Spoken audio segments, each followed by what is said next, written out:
Christian Carpentier, éditorialiste en chef. La polémique sur la croix de la mitre de Saint-Nicolas pourrait rester anecdotique, s'il s'agissait d'un cas isolé. Ce n'est pas le cas. Elle arrive après tant d'autres de même souche, qui ont successivement porté sur les crèches, les sapins et autres bûches de Noël, quand ce n'était pas sur la dénomination des congés scolaires.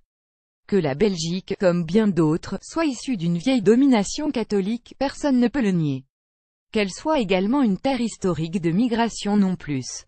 Pas plus d'ailleurs que ce dernier constat suppose des efforts pas toujours suffisants de part et d'autre en matière d'intégration de ces nouvelles populations.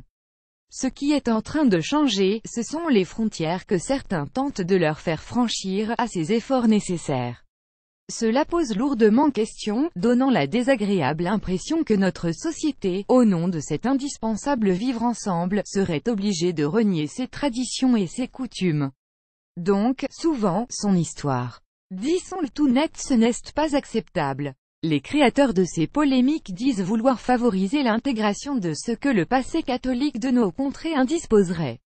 Mais ils le font de façon tellement ridiculement excessive que c'est l'inverse qu'ils suscitent.